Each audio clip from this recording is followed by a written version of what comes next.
Como si leyera sus pensamientos, Lord Beaconsfield sonrió. La reina pensó lo mismo y amablemente pone a su disposición los vagones reales que, como milord sabe, son propiedad privada de su majestad. El marqués se sorprendió y el primer ministro continuó. Sus vagones, salón y dormitorios se encuentran en la Gare du Nord en Bruselas. Serán enganchados a los trenes que conducirán a su señoría desde Ostende hasta Atenas. Por supuesto, me siento muy honrado. Usted, señor ministro, y su majestad deben haber tenido mucha confianza en que yo no me negaría a su sugerencia de tomar esas tranquilas vacaciones en el mar Egeo. Nunca nos ha fallado y no creo que lo hiciera ahora, expresó el primer ministro. Muy bien, dijo el marqués, y mi yate, como al parecer ya lo saben, está anclado en Gibraltar. Puede milord telegrafiar a su capitán para que se dirija enseguida hacia Atenas. Ambos llegarían más o menos al mismo tiempo. Muchas gracias, respondió con sarcasmo el marqués. ¿Suponen ustedes que los que muestren interés en ello darán por cierto que estoy de vacaciones yo solo? Eso, a menos que mi reputación haya decaído con gran rapidez, tanto para los rusos como para los turcos, si se interesan, resultará altamente sospechoso. Lord Beaconsfield se rió. Ni su majestad ni yo nos atreveríamos a elegir compañía. Mas no creo que con su reputación, como su señoría ha dicho, le resulte difícil encontrar alguna grata compañía con la que le gustaría pasar 1 o 2 semanas navegando. El marqués no respondió. Pensaba que era un tanto entrometido por parte de la reina y del primer ministro discutir sus aventuras amorosas.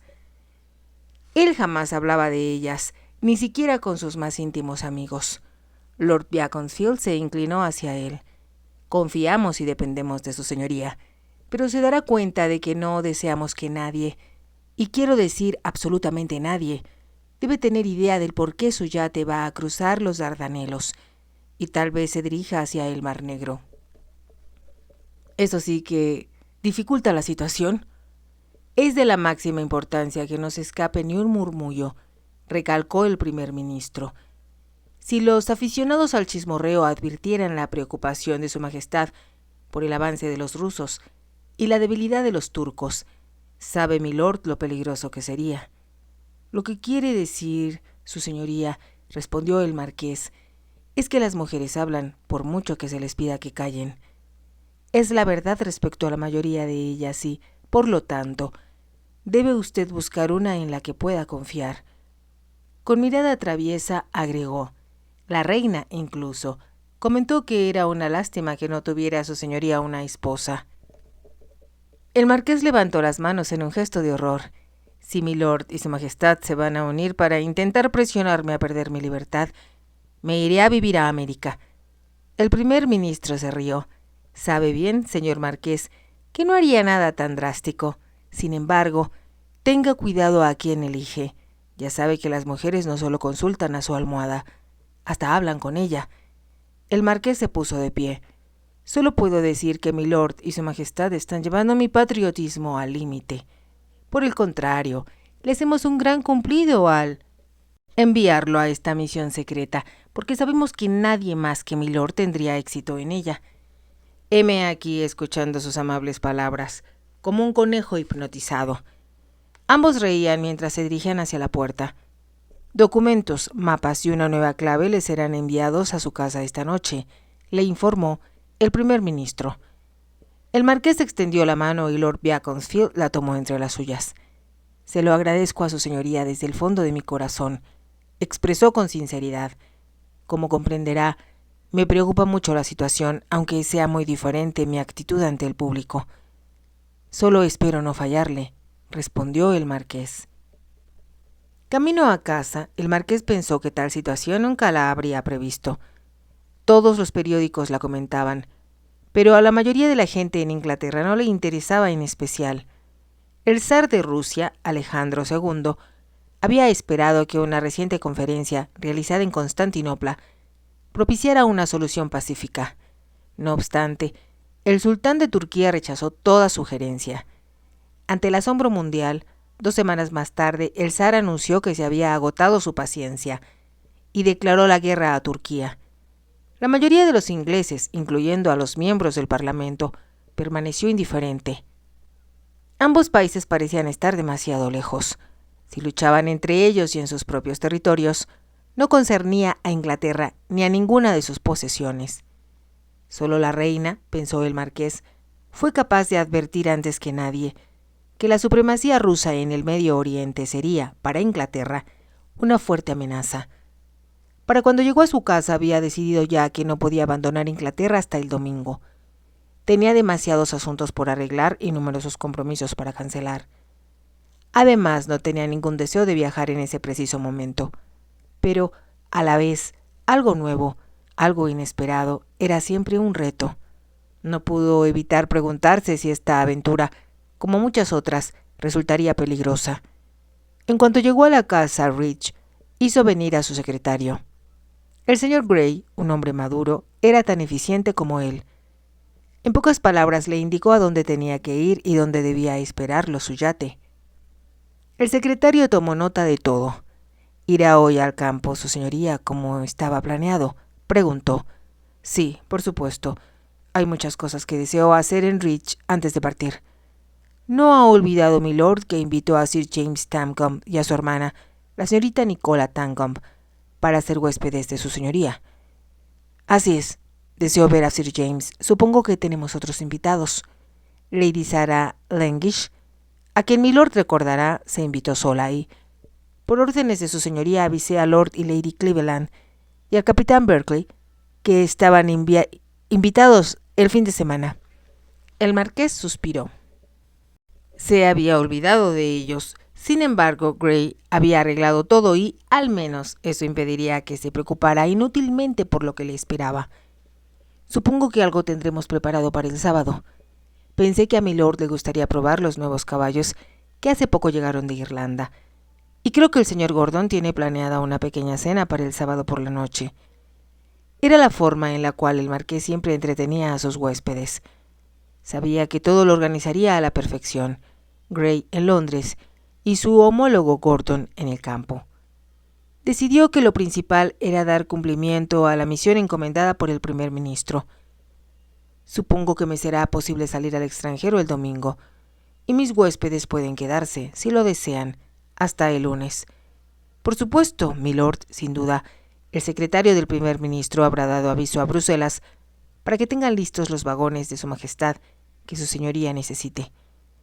Y tal vez encuentre menos atestado el vapor que cruza el canal que durante los días de entre semana. Muy bien, saldré el domingo por la mañana y, por supuesto, me llevaré a Dawkins conmigo. Dawkins, su ayuda de cámara, que había sido su asistente personal cuando él sirvió en la caballería, era un hombre muy necesario en sus misiones secretas. Se mantenía imperturbable ante cualquier peligro que pudiera enfrentar. A las 4 en punto abordó su tren particular que lo esperaba en la estación de San Pancracio. A las 5:30 de nuevo se detuvo en la estación privada que distaba solo 3 kilómetros de Rich. Los invitados del marqués fueron acomodados en un vagón privado enganchando a otro tren que salía más tarde. Los atendía la propia servidumbre de Lord Richmond y se les ofrecía té o champaña y cuanto desearan. El marqués prefería viajar solo. Así no se arruinaba el placer de recibir a sus invitados en su casa. La primera vez que la gente conocía a Rich quedaba asombrada, al igual que les impresionaba el propio marqués. Rich era enorme, pero de una arquitectura perfecta. Había sido construido en una pequeña colina, así que desde las ventanas podía disfrutarse de un espléndido panorama en todas direcciones. Puesto que vivían en el campo, James y Nicola no habían sido invitados para llegar en tren. Les era más fácil viajar por tierra. Se les hizo saber que los esperaban a cualquier hora después de las 6, y Jimmy estaba decidido a no llegar tarde. Sin embargo, tardaron más de lo que él esperaba. Cruzaban los imponentes portones de Rich exactamente a las 6:30. Fue Nicola quien quedó impresionada ante la belleza de la vereda bordeada de árboles, cuyas ramas formaban un arco verde. Cuando sus ojos vieron la casa, quedó sin habla. Jamás había imaginado que una mansión pudiera ser tan espléndida, con cientos de ventanas resplandeciendo bajo el sol del atardecer. Parecía el palacio de un cuento de hadas. Es preciosa, Jimmy, y enorme. ¿Cómo puede vivir aquí un hombre solo? No es frecuente que el marqués esté solo, respondió Jimmy. Y yo espero que no haya muchos invitados, dijo Nicola con rapidez. Solo traigo conmigo un vestido decente. Entonces será mejor que te lo pongas esta noche. La primera impresión es la importante. Nicola se preguntó a quién iba a impresionar. Ya se había hecho a la idea de que nada que hiciera o dijera, o su apariencia, impresionaría al marqués. Ahora, al ver su casa, comprendió que estaría, como héroe de novela, rodeado de mujeres inteligentes y hermosas. Junto a ellas, Nicola se vería insignificante. Como siempre estaba sola en King's Keep, cuando no ayudaba en la casa, solía sentarse a leer en el jardín. Su madre insistió siempre en que tuvieran una extensa biblioteca. Mientras que a su padre solo le interesaban las pinturas, su madre pensaba solo en libros. Tal vez no tengamos dinero para viajar, querida, había dicho a su hija, pero no por ello debes sentirte limitada. Puedes viajar con tu mente, y aun cuando no veas los países acerca de los que lees, puedes imaginarlos y entender por qué la gente que vive en ellos se comporta como lo hace. Fue algo que Nicola empezó a disfrutar desde que era muy pequeña. Al crecer, los libros se convirtieron en algo esencial para ella. Fácilmente aprendió los idiomas de los países que le interesaban. Su madre encontró en la aldea a una mujer que le enseñó francés. También había un maestro de escuela que había pasado su infancia en Italia y dominaba el italiano. Su educación, pensaba Nicola, cuando creció, había sido casi como buscar piedras preciosas en el desierto. Parecía que no habría nada ahí. Entonces, de pronto, de forma inesperada, surgía una resplandeciente gema. Resultó ser alguien dispuesto a enseñarle ruso. Entonces, cuando menos lo esperaba, conoció a una muchacha rusa. Era alumna de la escuela a la cual Nicola asistía en un poblado distante, 3 kilómetros de King's Keep. Era la hija de un diplomático que provocara la ira del zar. Por lo tanto, temía regresar a Rusia. Se estableció con muy poco dinero, en una casa bastante deteriorada dentro del poblado. Pero era un conde y un hombre muy distinguido. Así que la escuela aceptó a su hija por una módica cuota, que aún así era más de lo que él podía pagar. La familia solo se sostenía con lo que el conde ganaba, por escribir artículos acerca de Rusia. También escribía poemas que ningún editor aceptaba. Nicola los había leído y le parecían muy conmovedores. Se hizo amiga de Natasha. Como Lady Tankombe sentía lástima por la chica, con frecuencia la invitaba a quedarse en King's Keep. Era hermosa en su estilo y estaba muy ansiosa por aprender inglés. Nicola estaba igualmente interesada en aprender ruso. Se turnaban para enseñarse mutuamente. El zar Alejandro II, finalmente, perdonó al padre de Natasha y la familia pudo volver a Rusia. Cuando ambas chicas se despidieron, lloraron desconsoladas. «Nunca volveré a verte», sollozó Natasha, «pero siempre te recordaré, Nicola». «Yo tampoco te olvidaré», dijo ésta. «Por favor, escríbeme y cuéntame lo que haces». Se abrazaron. Al alejarse Natasha, Nicola tuvo el presentimiento de que algo terrible le sucedería, mas no lo comentó. Cuando la familia llegó a San Petersburgo por algún capricho o cambio de parecer en la inestable mente del zar, fueron desterrados a Siberia. La noticia hizo que Nicola detestara a Rusia y a los rusos. Únicamente podía rezar porque nunca tuviera ninguna relación con esa terrible gente. Por supuesto, no pensaba en Rusia cuando llegó a Reach, sino en que solo en Inglaterra una mansión podía ser tan majestuosa, a pesar de no ser un palacio real. Cuando vio al marqués pensó que, al menos, debió ser un príncipe. Su porte y apostura lo hacían resaltar del resto del grupo. A su llegada, Jimmy y Nicola fueron conducidos hasta sus habitaciones, por lo que le pareció un ejército de sirvientes, y se le sugirió que descansaran después de su viaje. Había tiempo suficiente antes que tuvieran que cambiarse para la cena. A Nicola la condujeron a un dormitorio tan hermoso que ella sintió que le sería imposible adaptarse a dormir en él. El de su hermano era casi igual de impresionante. Se comunicaban por un boudoir que ambos compartían. A Nicola le ofrecieron té, pero se rehusó y en cuanto los sirvientes se retiraron, Jimmy, que estaba en el buidor, le dijo: «No seas tonta. Acepta todo lo que te ofrezcan. No es probable que vuelvas a hospedarte en un lugar tan espléndido como este». «Estoy abrumada ante tanta belleza», exclamó Nicola. «Especialmente las pinturas», comentó Jimmy. Y en verdad había muchas colgadas en los muros. «¿Cómo es posible que quiera más cuando ya tiene tantas?», preguntó Nicola. «Es coleccionista, gracias a Dios», explicó Jimmy. «Y como tal no podrá resistirse a adquirir las pinturas que le mostraré». Nicola suspiró. «Oh, Jimmy, sería tan hermoso que nos hubieran invitado tan solo por ser nosotros, y no sufrir el temor de que su señoría sospeche dónde conseguiste las pinturas». El joven se rió.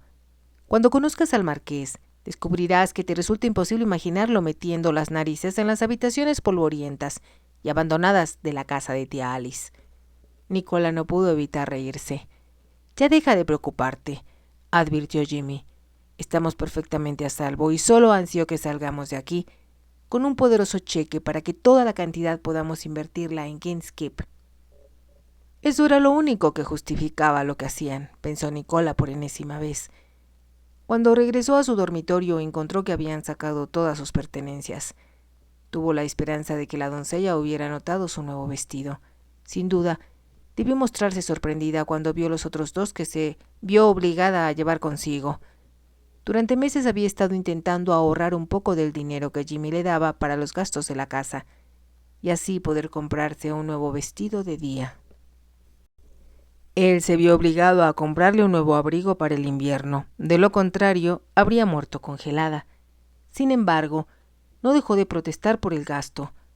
Para el siguiente invierno, decidió Nicola, preferiría cubrirse con las alfombras antes que pedirle un centavo. Había recibido ya mucho dinero por los cuadros y tazones que robara. No obstante, no le ofreció a ella nada, pero le había aumentado un poco el dinero para la comida. Mas, aunque le hubiera ofrecido algo, ella estaba decidida a no aceptarlo, y, a la vez, se preguntaba cuánto tiempo más le durarían sus zapatos. Aun cuando podía hacerse sus vestidos, requería comprarse medias y calzado. Ya se había acabado prácticamente todo lo que perteneciera a su madre.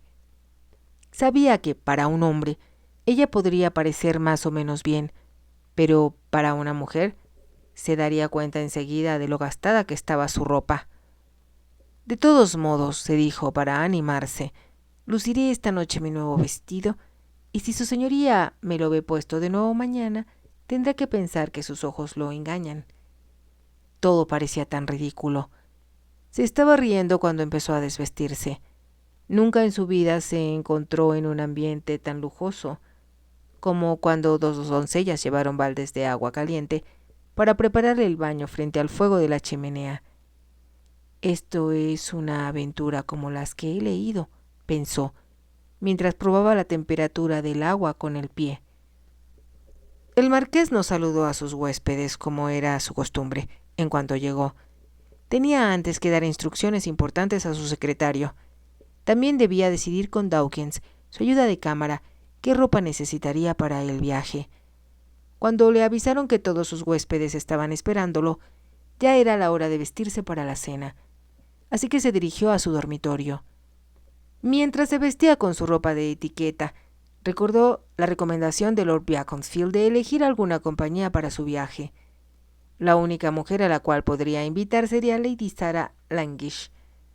Era de las bellezas que había cortejado en fecha reciente, y la única que no tenía la amenaza de su marido. Lady Sarah, hija del duque de Dorset, se casó muy joven con un apuesto, parrandero y empobrecido aristócrata. Se había considerado que era buena elección desde el punto de vista de la escala social, y se anunció el compromiso. Fue mientras el duque discutía con su futuro yerno los términos del contrato matrimonial, cuando se descubrió lo poco que él poseía, mas ya era demasiado tarde para deshacer el compromiso. El padre de Lady Sarah solo pudo lamentar que su hermosa hija no eligiera un mejor marido. Sarah, quien entonces tenía 18 años, estaba loca de amor por Ronald Langish, que era 10 años mayor que ella y muy atractivo. Vivía fascinada, y él también disfrutaba del lujo y los caballos, cuando se hospedaban en la casa del duque. Sin embargo, ya solos en su modesta casa, descubrieron que la pasión empezaba a decrecer. Sara había sido muy mimada por sus padres. Le molestaba no tener tanta servidumbre como deseaba, mejores caballos y, sobre todo, nuevos vestidos. Al término de un año reñían sin cesar, y al cabo de 2 prácticamente llevaban vidas separadas. Así, para Sara fue un golpe de buena suerte que Ronald Langish perdiera la vida durante una carrera de obstáculos.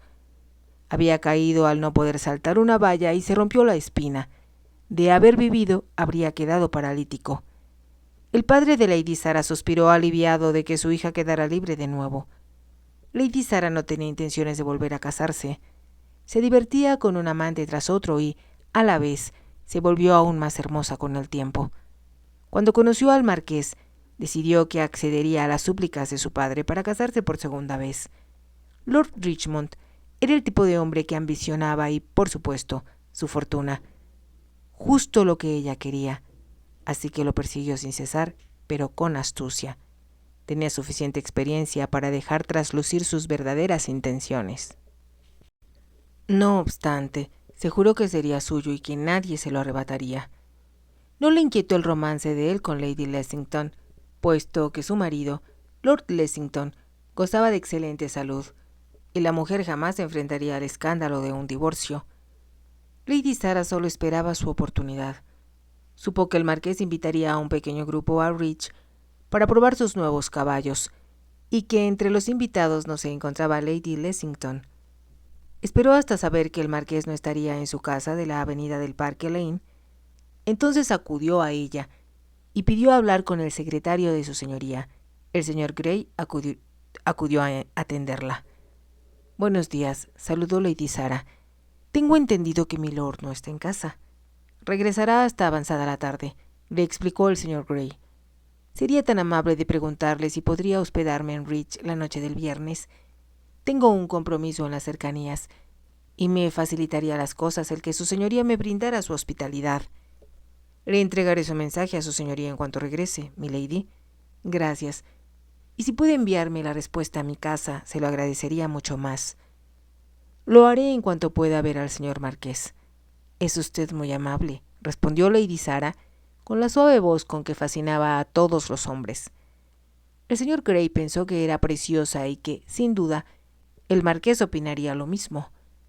Mientras regresaba a su oficina recordó el gran número de mujeres hermosas que habían pasado por la vida del marqués, causándole un profundo hastío al poco tiempo. «Me pregunto qué es lo que desea», se dijo a sí mismo, y al segundo decidió que no era asunto suyo. Lord Richmond terminó de vestirse. Pensó que si iba a llevarse a Lady Sara a su viaje, tendría que invitarla esa noche o al día siguiente a primera hora. Estaba seguro de que la dama aceptaría. Sin embargo, supuso que cualquier mujer necesitaría cuando menos 24 horas para preparar su equipaje. Su compañía haría menos monótono el viaje en tren, y también sería idónea para disimular sus intenciones si alguien sentía curiosidad de que viajara desde Grecia por la costa de Bulgaria. Se dio una última mirada ante el espejo y salió al ancho corredor para dirigirse hacia la escalera, sin dejar de pensar en Lady Sara. A la vez, su mirada recorría el vestíbulo donde, a cada lado de la chimenea, colgaban banderas de sus antepasados, que sus antepasados obtuvieron en gloriosas victorias a favor de los ingleses. Al descender, observó las pinturas que pendían de los muros desde hacía más de 100 años. Fue entonces cuando recordó, entusiasmado, que Sir James Stancombe le mostraría algunos cuadros. Esperaba que fueran tan exquisitos como el Dujet. De ser así, resultarían ser exactamente lo que necesitaba para la nueva galería que había creado en el ala oriental. La antigua estaba repleta. Su padre se había ocupado de ello. La nueva había requerido que se destinaran varias habitaciones para formar una sola, muy espaciosa. Estaba decidido a que las pinturas que se exhibieran ahí fueran tan prestigiosas y finas como las que coleccionaron sus antepasados. Al entrar en el salón encontró que ya algunos de sus huéspedes estaban presentes. Eran Lord y Lady Cleveland, parientes lejanos suyos, a quienes tenía gran afecto, y también Lady Sarah. Todos reían muy divertidos. Al verlo, Lady Cleveland se puso de pie. «Blake, qué gusto verte», exclamó mientras lo besaba. «Ya sabes cómo me fascina venir a Rich, que está más hermoso cada día». «Es lo que me gusta escuchar», respondió el marqués con una sonrisa. Estrechó la mano de Lord Cleveland en tanto decía: «Tenía muchos deseos de saludarte, Arthur». Enseguida se volvió hacia Lady Sarah. Esta, deliberadamente, se había mantenido a un lado a fin de que su señoría pudiera admirarla antes de llegar junto a ella. Extendió las dos manos hacia él. «¿Me has perdonado por imponerte mi presencia?», preguntó. «Sabes que sí, no hace falta decirlo. Siempre serás bienvenida a mi casa».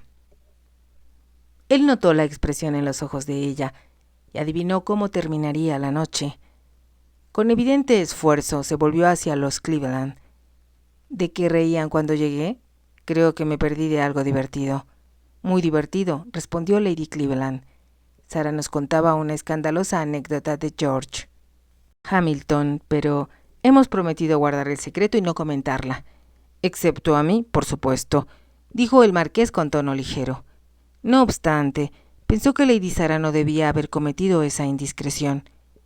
El duque de Hamilton era un hombre de edad y muy respetado.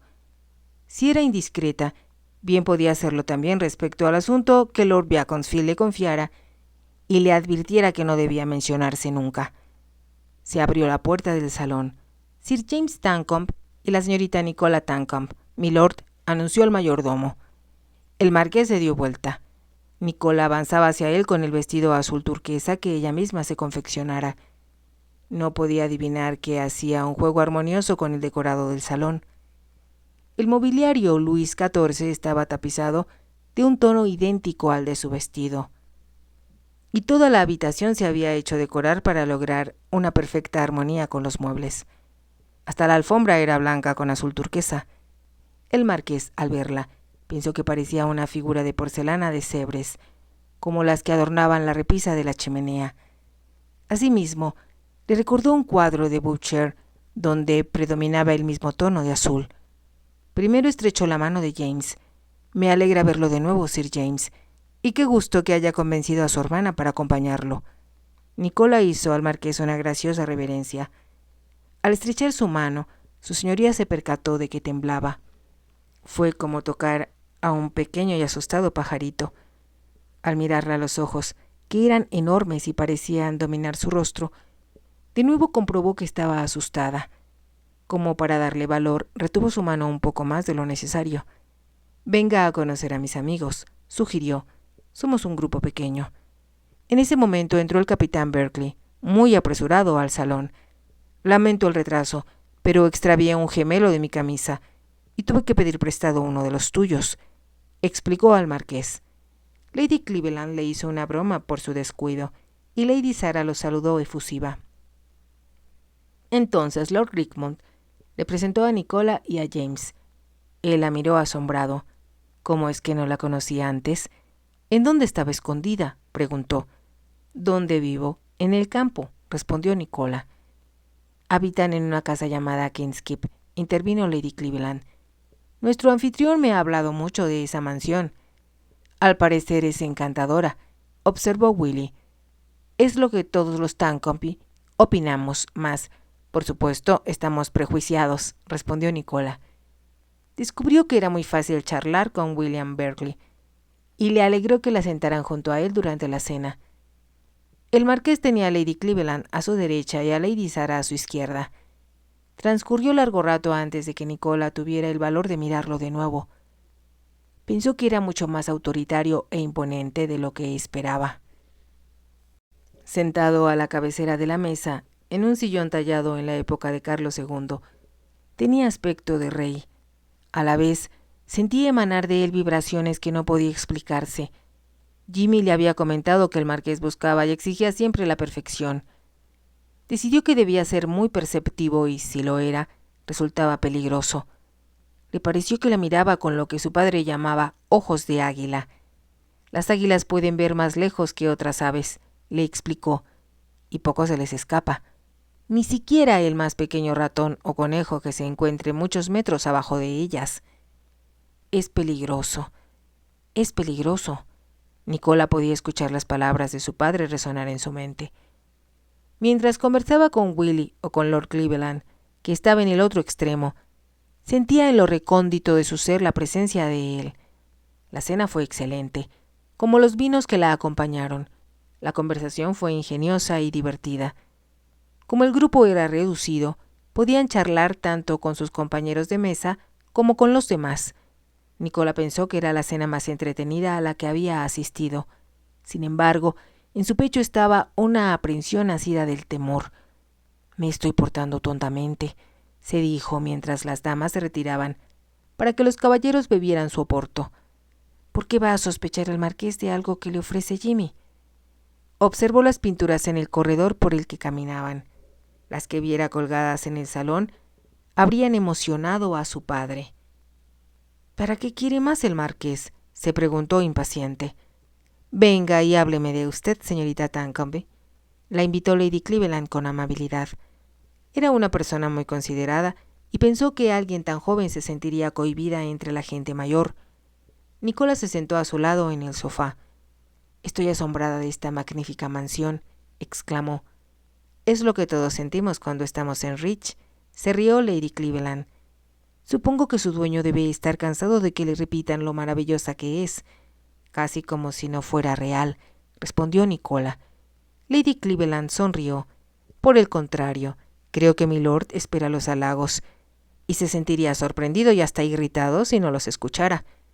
«Mi hermano es igual», dijo Nicola. «Piensa en King's Keep, que es perfecta, y se molesta cuando la gente no muestra un gran entusiasmo en cuanto la visitan». «Supongo que la mayoría de los hombres son así», respondió Lady Cleveland. «Por lo que respecta a mi marido, su mayor interés son los caballos, y lo primero que tiene usted que visitar cuando se hospeda con nosotros son las caballerizas». Nicola se rió. Se sentía menos tensa ante la joven